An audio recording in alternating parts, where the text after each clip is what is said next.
Jane got an invitation from Miss Bingley to dine at Netherfield, where Mr. Bingley lived.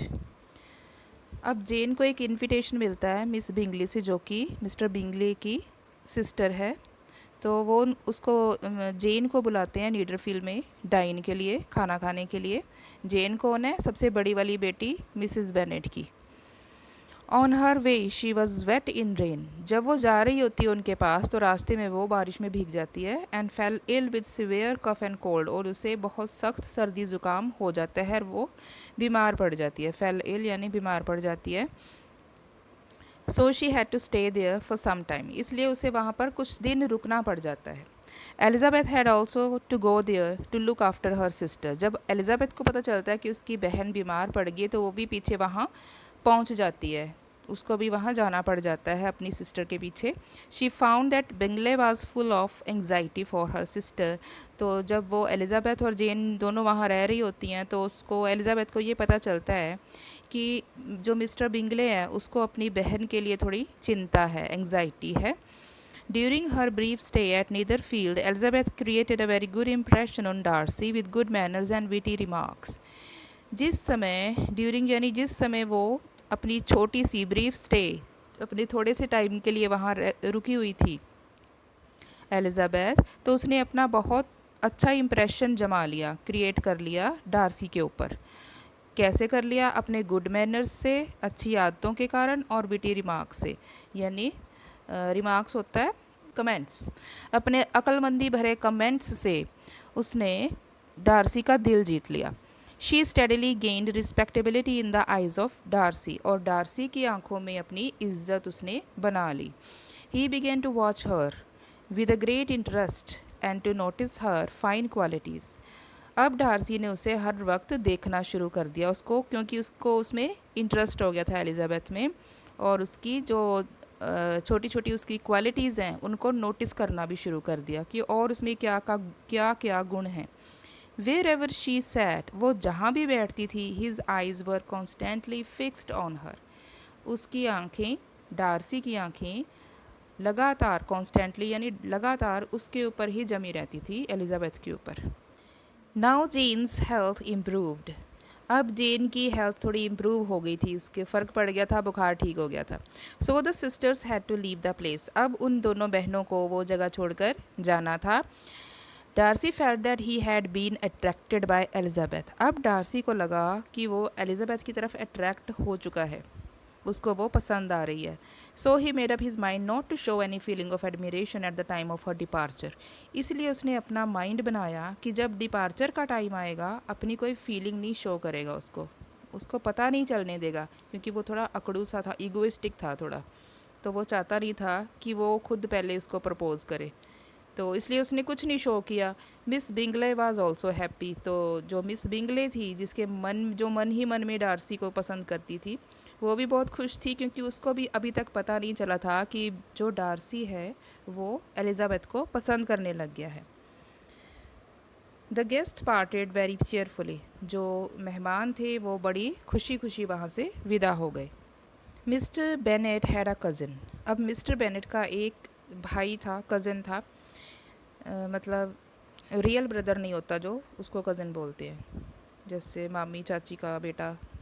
He was mister Collins, उसका नाम था Mr Collins. He was to inherit all Mr Bennet's property after his death. और Mr Bennet की death के बाद उसकी सारी property उसके भाई को ही मिलने वाली थी, क्योंकि उनका कोई बेटा नहीं था ना मिस्टर बेनेट का, सिर्फ 5 लड़कियां थी उनकी। He was a clergy man. तो मिस्टर कॉलिन कौन था? वो एक क्लर्जी मैन था, मतलब जो चर्च में होते हैं पादरी, वो था। He was employed by Lady Catherine. Lady Catherine de Bourgh ने उसको जॉब पे रखा था as the rector of priest of her parish. Rector और प्रीस्ट यानी कि जिसको हम हिंदी में पादरी बोलते हैं, पूजा करने वाला। प्रीस्ट पूजा करने वाला होता है, अगर टेम्पल में हो तो उसको हम पंडित जी बोलेंगे, ठीक है।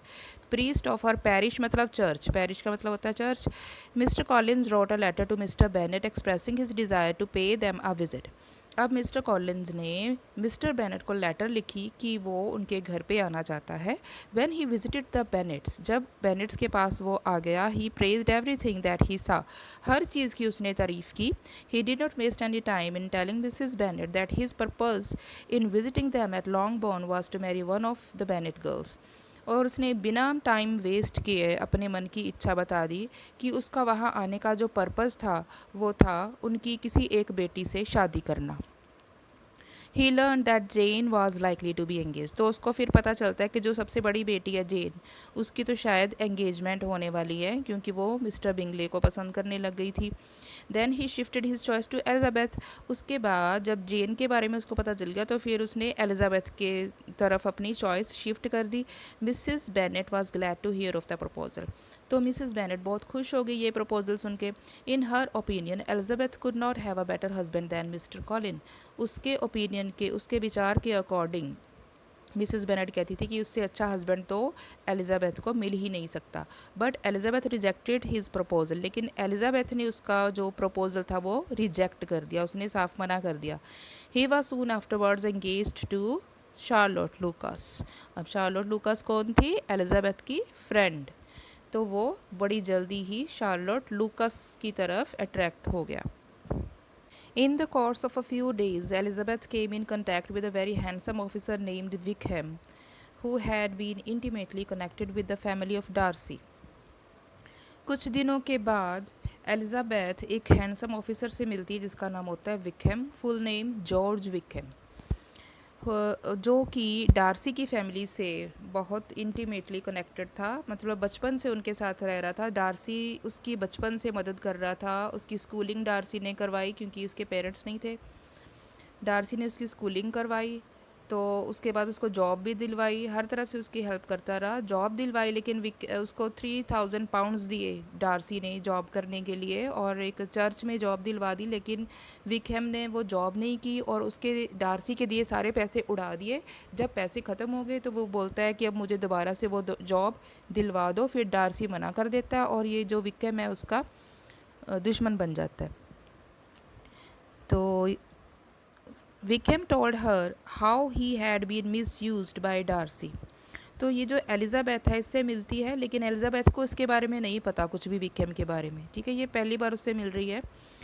तो विकहम एलिजाबेथ को मिलके उसको बताता है कि जो डार्सी है, डार्सी ने उसका मिसयूज़ किया है, उसके साथ बहुत ही गलत किया है। Who was not only proud but also jealous and vindictive.